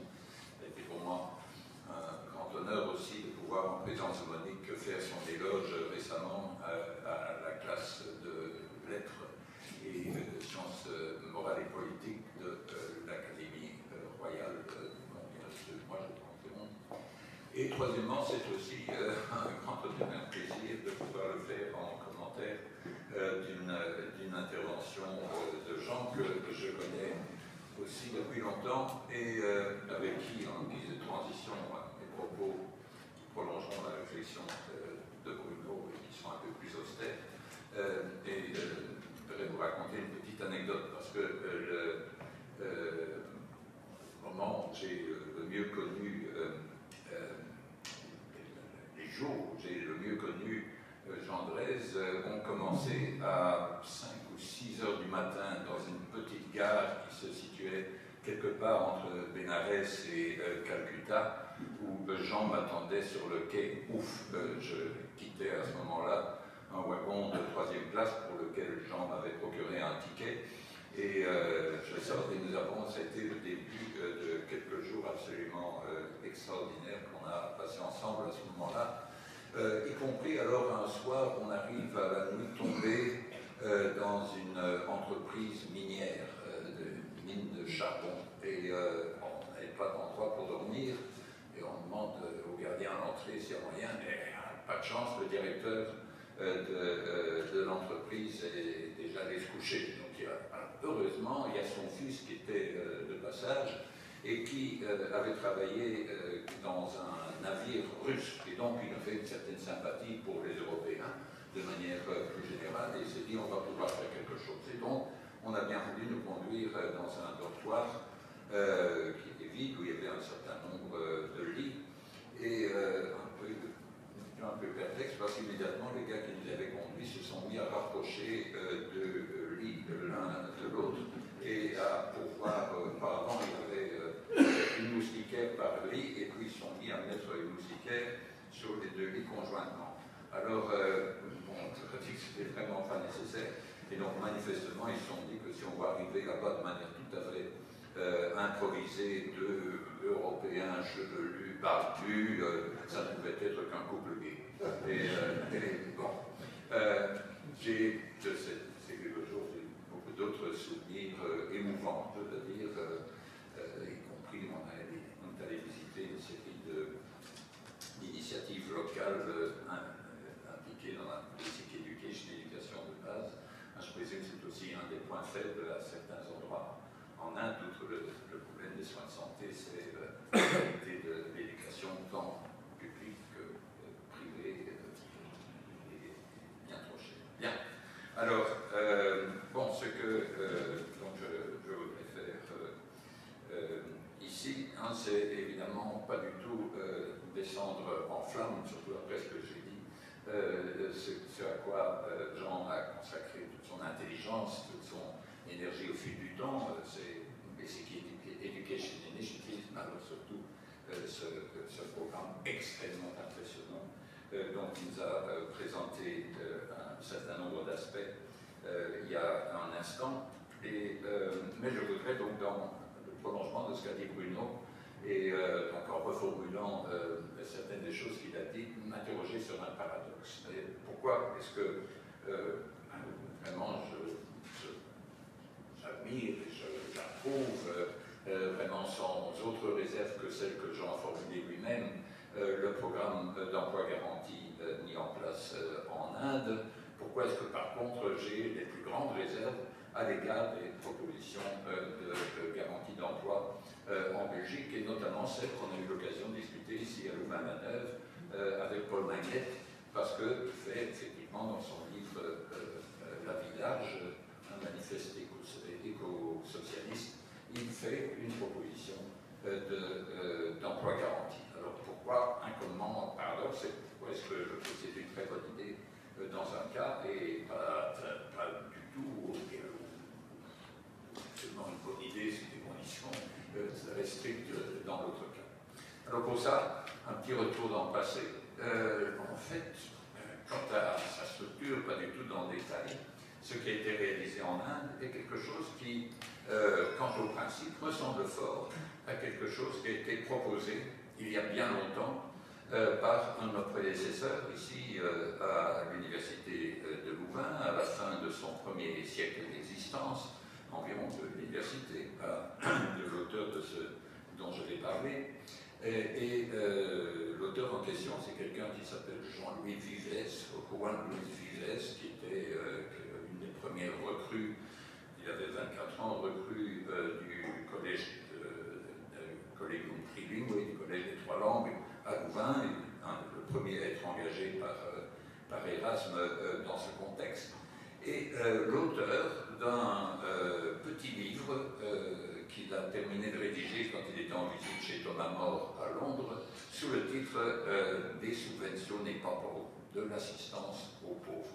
Et c'est en fait le premier argumentaire systématique en faveur d'une forme d'assistance sociale organisée par les pouvoirs publics. Quand je dis argumentaire à la fois théologique et aussi très pragmatique, donc il s'agissait d'aider les pauvres, tous les pauvres, quelle que soit la cause de leur pauvreté. Mais quand je dis assistance sociale, c'est en fait une forme de programme d'emploi garanti. Parce que les pauvres avaient tous droit à ce dont ils avaient besoin pour vivre, mais à condition d'accepter un emploi qui devait leur être fourni par les municipalités. Ça pouvait être éventuellement un emploi privé, éventuellement dans les filatures d'Armentières. C'était en fait un document qui était adressé, le livre de Vives était adressé au magistrat de la ville de Bruges, qui était à l'époque un des tout grands ports d'Europe. Donc, ça peut éventuellement être dans le secteur privé, donc il fallait que les pauvres travaillent, et s'ils ne pouvaient pas trouver dans le secteur privé, eh bien les autorités locales devraient le leur fournir. Alors, il dit même pour les aveugles, on pourra leur trouver quelque chose à faire, ce qui est sans doute une des différences avec le programme indien. Une autre différence importante étant que ça allait de pair avec une interdiction de la mendicité dans le contexte du début du XVIe siècle. Alors, au fond, ce programme-là, à mes yeux, donc la progression de Vives, c'était un grand progrès par rapport à ce qui existait auparavant, parce que ça permettait, c'était copié dans les poor laws anglaises, influencé par Vives peu après, parce que ça permettait à toute une série de membres des sociétés d'époque d'accéder à des moyens pour vivre. Ils n'avaient rien d'autre par ailleurs, et c'était vraiment réalisé vaille que vaille, avec des tas de problèmes aussi de mise en œuvre analogues à ceux qui ont été mentionnés tout à l'heure. Mais bon, c'était un pas important dans c'était le tout début d'une forme de sécurité sociale en Europe. Et au fond, les raisons pour lesquelles je trouve que c'était là quelque chose de très important, la salle de réunion, la Chérouvre, du reste s'appelle salle Vives en l'honneur de ce Vives, ces raisons sont aussi les raisons pour lesquelles je trouve que ce qui est fait en Inde est quelque chose qui est un grand progrès par rapport à ce qui existait auparavant. Alors, pourquoi est-ce que néanmoins j'ai des réserves à l'égard des propositions qui peuvent sembler analogues, qui sont faites en Europe, et cela en dépit du fait que, comme Jacques et comme Jean, je trouve aussi extrêmement important de reconnaître que l'accès à un emploi est important pour d'autres raisons que simplement le fait que ça donne un accès à un revenu. Par conséquent, avec eux, pour moi, le droit à un revenu n'est pas du tout un substitut au droit au travail. Alors, très brièvement, en partie parce que ça recoupe ce que, formulé de manière un peu différente, ce que Bruno vient de formuler, très brièvement, quel est le problème Je le résumerai par trois dilemmes. Un, la question du travail forcé. Deux, la question de l'éviction perverse. Et trois, la question du coût prohibitif. Alors, je présenterai ça comme un dilemme, parfois un peu forcé, en disant, bon, il y a ces trois problèmes qui se posent. Alors, il y a certes des alternatives, mais chacune des alternatives, donc si on essaye d'éviter ces trois problèmes, pose des problèmes sérieux de ce côté. Donc, très brièvement, premièrement, l'emploi forcé, bien sûr, dans un contexte où il existe quelque chose de très général dans nos sociétés et qui n'existe pas en Inde, c'est pour les personnes able-bodied, donc qui sont capables de travailler, qui sont en âge de travailler, ben, il y a d'une part l'assurance chômage, d'autre part le revenu d'intégration sociale, et dans l'un et l'autre cas, avec des modalités d'application qui peuvent varier considérablement d'un endroit à l'autre, même dans un petit pays comme la Belgique, avec dans l'un et l'autre cas l'idée que le droit est soumis à une disposition à travailler. Il faut être prêt à accepter un emploi convenable pour avoir droit à ces indemnités de chômage ou à ce revenu d'intégration sociale, l'assistance sociale à la dette. C'est ça la toile de fond. Et donc, effectivement, s'il y a une garantie d'emploi qui est mise en place par les services publics, par les pouvoirs publics, donc, ben, il ne peut plus y avoir de chômage involontaire, hein, puisque on est chômeur involontaire si on ne parvient pas à trouver un emploi convenable. Mais s'il y a garantie d'emploi, on crée un emploi convenable pour toute personne qui se trouve dans cette situation. Alors, ça revient évidemment à dire, il faudra accepter, vous avez droit à quelque chose, mais si vous acceptez cet emploi. Et alors, on tourne autour de la notion d'emploi convenable. Qu'est-ce que ça veut dire, un emploi convenable? Ça veut dire un emploi qu'on peut faire et qui n'est pas trop loin de là où on habite. Bon.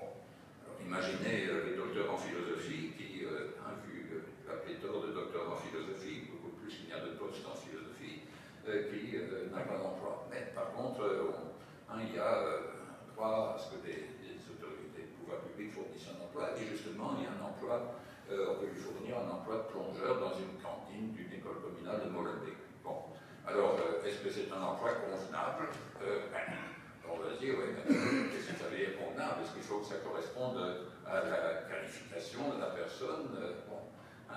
Alors, soit on dit, il faut que ça soit considéré comme convenable par la personne en question, alors ça vient à rémunérer et à compenser toute forme de chômage volontaire. Parce que, ou bien alors on dit, non, mais ça va dépendre de qualification de la personne, alors ça, quelque chose de très injuste, parce que la personne qui, grâce au fric de papa et maman, parvient après 5 ans à obtenir un diplôme de bachelier, lui, on lui dirait, on peut lui donner un emploi convenable, pour lui, c'est seulement un emploi universitaire qu'il faudra lui fournir, tandis que le gars dont les parents n'avaient pas le fric et qui a dû aller travailler à partir de 18 ans, n'a pas d'autre qualification, celui-là pourra aller à la cantine de Molenbeek. Donc, premier problème que je présente comme un dilemme, soit on dit travail forcé, c'est-à-dire le docteur en philosophie, il va aller à la cantine de Molenbeek parce qu'il est capable de faire ça, et c'est pas trop loin de chez lui, 3 stations de métro, ça ira.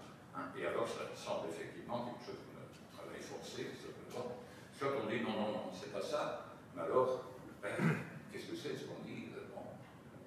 On laisse juger la personne si c'est convenable ou pas, ou bien on fait différence selon les diplômes obtenus, alors c'est injuste pour d'autres raisons. Ça, c'est le premier problème. Deuxième problème, c'est le problème d'éviction perverse. Donc on dit, ça doit être bien sûr un emploi utile. Mais si c'est un emploi utile, pourquoi est-ce qu'il n'est pas créé par un employeur privé ou public? On dit, bon, il faut, dans la transition, il y a des biens publics qu'il faut fournir, il y a des puits creusés, etc. Bon, si c'est utile, si c'est vraiment utile, pourquoi est-ce que ce n'est pas créé par ailleurs? Alors, puis immédiatement, on se dit, oui, mais il y a les syndicats qui disent, oui, mais attention, si c'est vraiment des choses, si ce qu'on veut faire là, ce sont vraiment des choses qui sont utiles, qui sont rentables, avec une notion de rentabilité sociale plus large que simplement le profit. Alors si on se met à multiplier ces emplois-là, est-ce que ça ne va pas se faire au détriment d'emplois existants qu'on va se mettre à éliminer, de vrais emplois, hein, ou au détriment des emplois qu'on pourrait créer, pour des vrais emplois qu'on pourrait créer dans ce domaine-là. Donc, problème d'éviction. Alors, on peut dire, oui, mais on va s'arranger pour que ce soit pas vraiment en compétition avec ces vrais emplois. Et alors, il faut quelque chose qui est utile, qui est suffisamment utile, qui a quelque utilité, mais enfin, pas trop, parce qu'il ne faut pas inquiéter les syndicats ou les personnes qui craignent qu'il y ait un effet d'éviction peu souhaitable. En même temps, on ne peut pas crier trop fort que ce n'est pas aussi utile que les autres, parce qu'alors ça dénigre effectivement les emplois qui sont créés dans ce cadre-là. Donc, deuxième problème, est-ce qu'il n'y a pas un problème d'éviction indésirable d'autres emplois? Donc, Bruno y a aussi fait allusion tout à l'heure. Et si on veut éviter ce problème-là, mais c'est possible, mais il y a un autre problème qui se fait. Et mon le troisième dilemme, c'est celui qui porte sur le coût de l'opération. Parce qu'on dit, non, il faut que ce soit, aussi dans la proposition Ragnel, il ne faut pas de petits emplois précaires, etc. Il faut des vrais emplois, donc quelque chose qui ressemble un peu plus à un CDI qu'à un CDD, donc quelque chose qui une certaine durée dans l'emploi, pour que ça vaille la peine aussi de former la personne, d'assurer une formation pour la personne qui est engagée dans ce cadre-là. Il faut que la rémunération soit quand même décente, que ce soit un minimum, le salaire minimum qui est une application dans le secteur en question. Alors tout ça, ça signifie déjà un coût direct, un coût en formation, un coût en bureaucratie pour parvenir à créer tous ces emplois à l'endroit où on en a besoin. Bureaucratie pas mince, on ne fait pas des emplois de bureaucrates pour gérer ce problème sans aucun doute. Et puis surtout, si ces emplois sont des emplois suffisamment attrayants, il y a un coût d'opportunité qui est important, parce que ces personnes qu'on engage dans des emplois suffisamment attrayants pour suffisamment longtemps, ils vont pas, s'il y a des emplois dans le secteur public par ailleurs, il y a des manques dans tel secteur, on dit, moi je suis content de cet emploi-ci. Et donc, pour là encore, donc on peut dire, on va un emploi à long terme, seulement à court terme, on fait plus de la formation, parce qu'alors, on va nous former des gens pour un boulot qui n'auront que quelques temps. Donc de nouveau, il y a moyen d'éviter ce problème, mais il y a d'autres inconvénients qui se présentent. Donc, je résume, et je terminerai alors brièvement par d'autres suggestions et quoi faire alors. Donc, je termine en résumant, donc en disant, bon, il y a une objection, déjà formulée tout à l'heure par Bruno, de dire, est-ce que ce n'est pas du travail forcé? Il y a moyen d'y échapper, mais ce n'est pas évident. Ce qu'est l'alternative, est-ce qu'il n'y a pas un danger sérieux d'éviction de vrai boulot? Il y a moyen d'y échapper, mais les alternatives ne sont pas faciles. Et enfin, est-ce qu'il n'y a pas un coût prohibitif, en particulier si c'est un boulot suffisamment attractif en lui-même, etc., en particulier en termes de coût d'opportunité pour les autres usages qui pourraient être faits de ces talents, de ces qualifications qui sont mobilisées. Alors, très bien, c'est facile de critiquer. Et alors, quid comme alternative? Alors, évidemment, sans grande surprise pour moi, donc, je répète, pour moi c'est vraiment très important, c'est une base commune. Pour moi, c'est important d'avoir un accès à l'emploi, donc une véritable possibilité d'avoir accès à l'emploi, pour des raisons qui vont bien au-delà de la simple obtention de revenus. Donc, le droit au revenu ne peut jamais être une alternative à la possibilité d'accéder à un travail qui ait du sens. Mais alors, que faire pour cela? C'est alors, il nous faut une organisation de nos sociétés qui diffère structurellement de la situation actuelle, où il y a un revenu qui est donné aux pauvres, mais qu'ils perdent en gros dès qu'ils travaillent, pour faire très simple, comme dans le système de sécurité sociale ou d'assistance sociale, mais qui diffère aussi de la garantie d'emploi, où là-bas, il y a un revenu pour les pauvres qu'ils ne perçoivent que s'ils travaillent. Et cette alternative consiste à fournir à chacun, pauvre ou riche, le socle de revenus, un socle de revenus qui est combinable avec les revenus du travail, et qui facilite la formation tout au long de la vie, notamment en encourageant le développement d'emplois relativement peu rémunérés ou aussi avec une rémunération très incertaine, mais contenant une forte dose de formation. Alors, ça suppose évidemment une foi dans le fonctionnement du marché du travail, un aspect beaucoup plus bottom-up dans la définition de facto de ce qui constitue un emploi convenable. Alors, évidemment, ce n'est ni le lieu ni le moment, après cette longue séance déjà, de développer des arguments, de montrer les différences et en même temps la proximité par rapport à une forme de garantie d'emploi.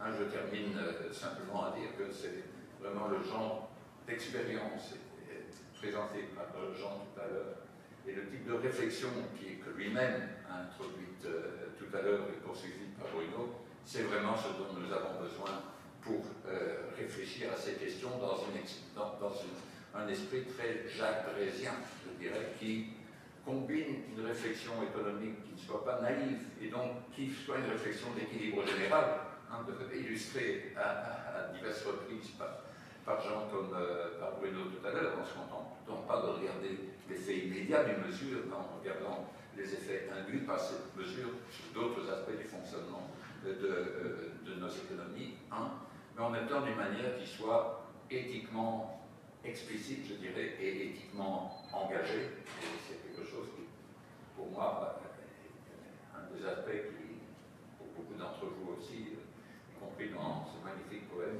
de Jean Gaps, dont je ne connaissais pas ce talent, est reflété dans la personnalité de Jacques, qui est à la fois ce penseur rigoureux qui défend l'économie mathématique contre ses critiques les plus virulentes et l'importance de réfléchir en particulier en équilibre général, mais combine ça avec un engagement éthique de tous les jours dans son enseignement, dans son action, dans ses interventions dans le débat public et dans le prolongement que son œuvre a pu avoir dans non seulement le travail académique, mais aussi l'action sur le terrain de son vision. Donc, merci encore à Jean, à Jacques et aux organisateurs de cette soirée.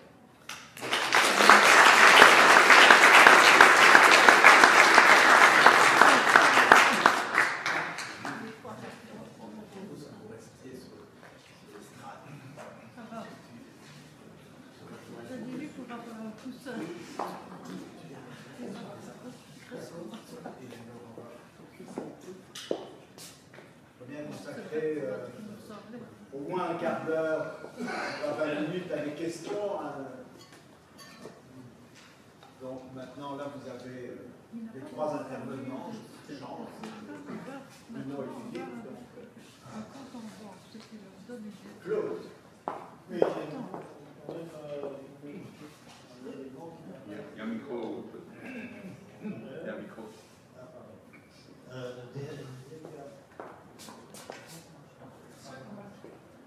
Allô ? Non, je dirais qu'il y a un élément qui n'a pas été mis en valeur par rapport à l'exposé de Jean. C'est, je dirais, que l'emploi garanti tel qu'il a été décrit pour l'Inde est à un caractère essentiellement rural. Et par conséquent, quand on parle de l'emploi garanti dans nos pays, je pense qu'il faut regarder aussi s'il y a encore cet aspect rural, notamment les problèmes d'une urbanisation beaucoup trop forte, les problèmes environnementaux auxquels Jean a fait allusion. Je pense que ça doit être aussi un élément à prendre en compte. Je ne sais pas s'il y a d'autres choses à ajouter sur cet aspect, mais je pense que c'est quand même une caractéristique de ce programme. Pourquoi pas dans les limites. Donc, le plus gros de la pauvreté en Inde dans les zones rurales. Et alors, quand on se concentre sur les zones rurales, il y a un effet important en plus de ce que j'ai mentionné, c'est qu'on freine la migration vers les villes. Alors, il y a des gens qui disent qu'il ne faut pas freiner ça. Moi, pas convaincu. Je trouve que distress migration, donc la migration de détresse, c'est bien quand on aurait ça. Donc, par exemple, au Jharkhand, il y a beaucoup de gens qui vont travailler pendant la saison morte dans les autres États où il y a du travail et de meilleurs salaires, mais c'est dur. Et maintenant, ils ont le choix de rester. Avant, c'était pas possible. Maintenant, s'ils veulent, ils peuvent rester à la maison, travailler dans le village. Pas gagner grand-chose, mais quand même suffisamment pour rester dans leur famille. Il y a des gens pour qui c'est très important. Alors, pourquoi pas en zone urbaine? On en parle beaucoup pour l'instant. En Inde, il y a un État qui a en fait déjà un programme d'emploi garanti dans les zones urbaines qui vient d'être mis en œuvre, Rajasthan. Donc, ça peut se faire dans les zones urbaines, mais c'est moins évident parce que au salaire minimum, si c'est vraiment une garantie, ça attirera beaucoup de gens des zones rurales dans les zones urbaines. Donc il faut penser un peu à ça aussi. Moi, je suis tout à fait pour un programme d'emploi garanti dans les zones urbaines pour les femmes. Parce que dans le cas des femmes, cette question ne se posera pas, parce que ce n'est pas elles qui décident, c'est le micro, ce sont les hommes qui décident. Et alors, les taux de participation à la force de travail des femmes en Inde est un des plus faibles du monde. Donc c'est vraiment une société où très peu d'emplois rémunérés pour les femmes. Je l'ai déjà mentionné pour les zones rurales, mais ça s'applique aussi dans les zones urbaines. Et je crois qu'on pourrait faire un programme magnifique d'emploi garanti pour les femmes dans les zones urbaines, avec des facilités pour le transport, pour la garderie, pour les toilettes et des tas de trucs. On pourrait faire des choses. Et ça pourrait être un programme qui est géré par les femmes. On pourrait faire un truc très bien. Je ne dis pas que les hommes n'ont pas droit. Je dis que commençons par ça. Parce qu'il n'y a pas de difficulté. Et c'est vraiment les femmes qui ont besoin d'emploi, et en particulier d'emploi à mi-temps. Parce que les femmes dans les zones urbaines ne travaillent pas facilement à plein temps. Mais s'ils avaient l'occasion de travailler à mi-temps, ce serait super populaire. Ça, je suis pour. Je dirais commençons par là, et puis les hommes peut-être après. Mais ça, je crois que c'est faisable, et j'espère que ça passera. Ça se passera. Le programme rural, c'est seulement plein temps pour le programme. Oui, rural, c'est à plein temps. Oui, mais c'est dans le village, donc ça va quand même. Tu devrais insister sur le fait que les femmes ont un compte en banque, ce qui les délivre de cette Oui, société c'est de juste. travail. Oui, en fait.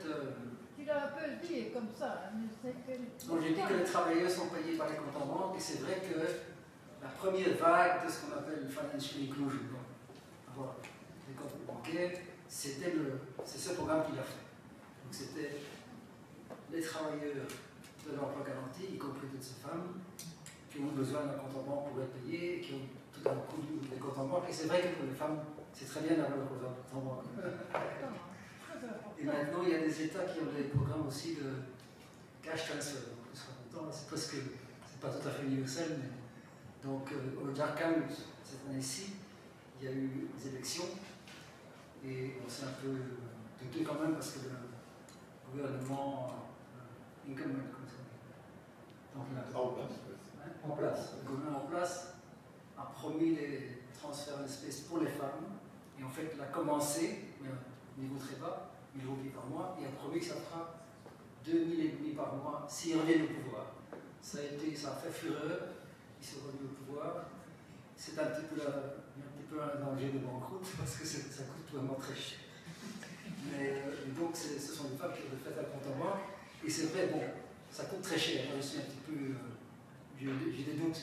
Mais c'est vrai que pour les femmes indiennes, avoir un compte en banque qui a de l'argent, C'est important, hein. oui, ça fait vraiment une différence. Tout à fait.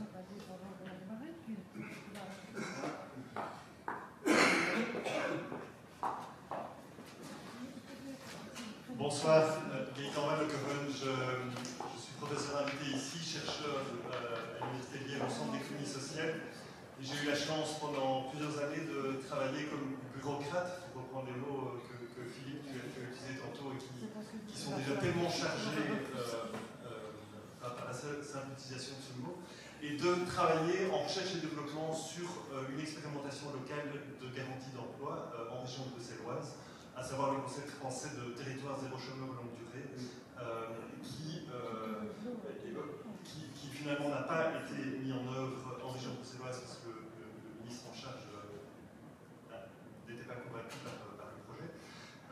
Et je voulais réagir. Je suis d'abord très intéressé par l'intervention de Jean, celle de Bruno Van der Linden, où je retiens finalement que, même si vous posez la question que est-ce que c'est une proposition désuète, en fait vous argumentez qu'elle ne l'est pas, étant donné les disruptions climatiques que nous avons en face de nous, le marché du travail et toutes ces fragilités et ces problèmes aujourd'hui.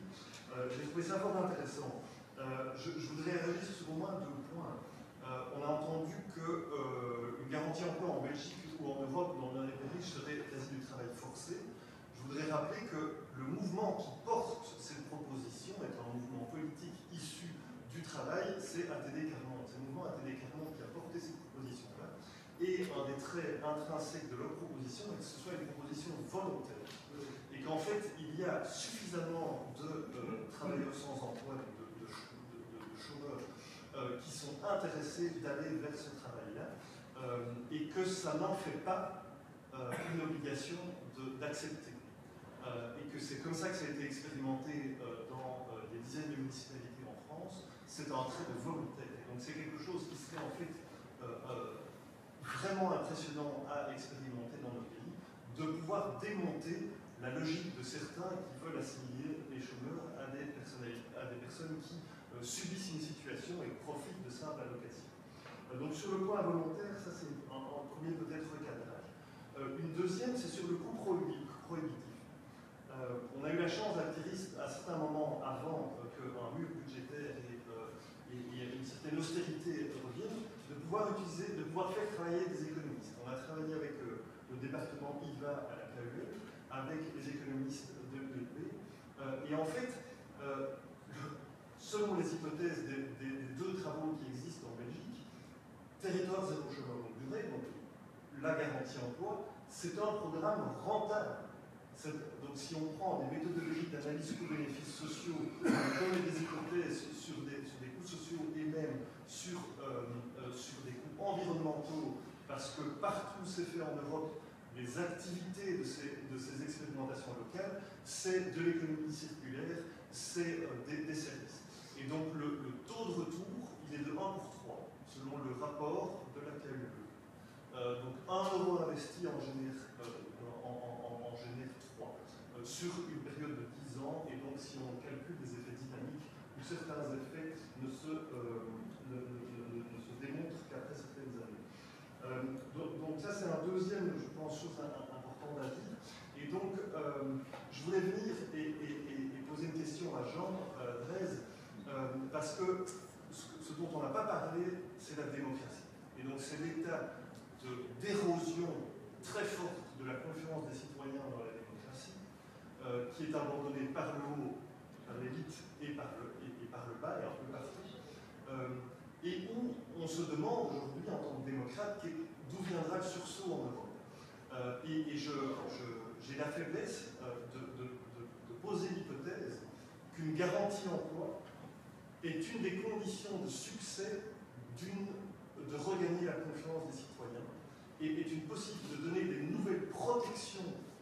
Vous l'avez tous les deux dit, Philippe et Philippe Lapareil, c'est Van der Linden, qu'une garantie de revenu d'allocation de chômage n'est pas un substitut au droit au travail. Pardon, vous l'avez tous les trois. Et donc, pour n'importe qui d'entre nous, le fait de savoir qu'on ne tomberait pas au chômage, mais qu'on garderait un emploi et donc une identité, parce que l'insertion dans le monde du travail reste une des principales formes d'identité dans nos sociétés modernes, pourrait, si elle était expérimentée à large échelle et puis transformée en loi, devenir tout à fait une forme de rempart face aux propositions de protection qu'offrent les partis autocratiques.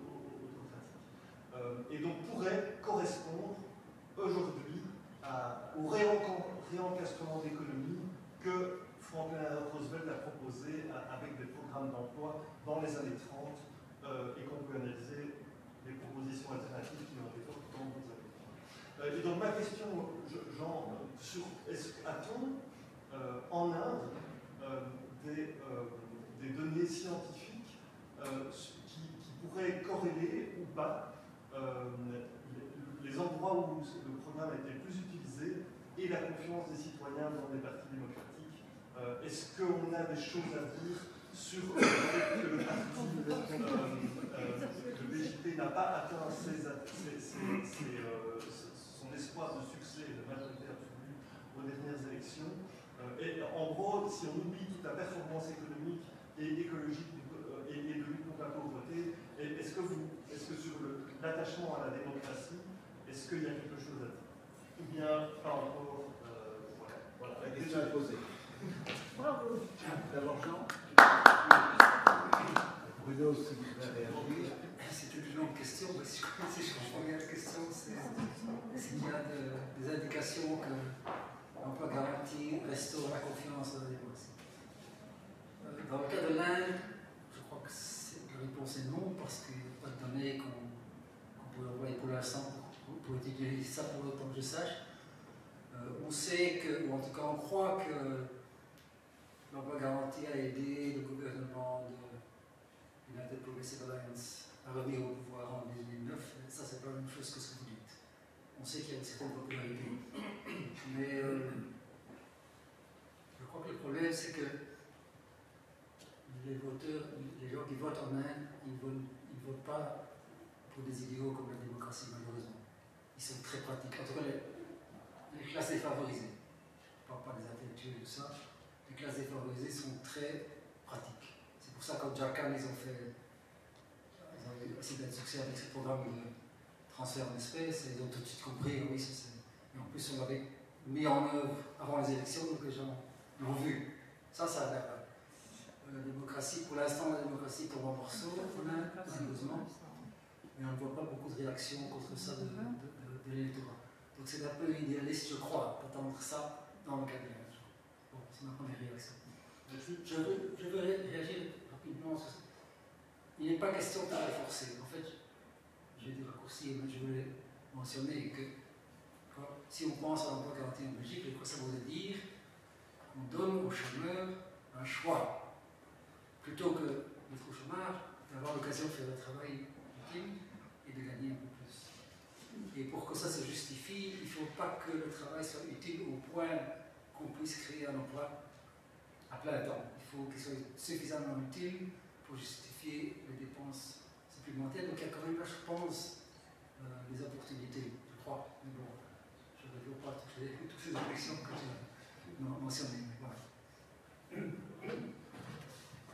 Moi, je voulais vite réagir sur les deux premiers points très vite. Donc, en fait, si les personnes sont éligibles à l'assurance chômage en Belgique, il y a une notion d'emploi convenable. Et donc, si vous dites qu'il n'y a absolument pas cet aspect emploi forcé, ça voudrait dire que dans les territoires zéro chômage de longue durée, pour le public, il y aurait une sorte de dérogation qui fait que l'emploi convenable disparaît. Sinon, on retrouve les arguments qu'on a indiqués. Deux, très vite. J'ai parcouru trop sommairement l'étude IVA-ULB. Je pense que ça ne tient pas la route. La raison principale, c'est que l'hypothèse, si je m'en est incorrecte, c'est que le contrefactuel, en l'absence de territoire zéro chômage à longue durée, les personnes resteraient en non-emploi à perpétuité. Or, ça, c'est un contrefactuel qui est excessif.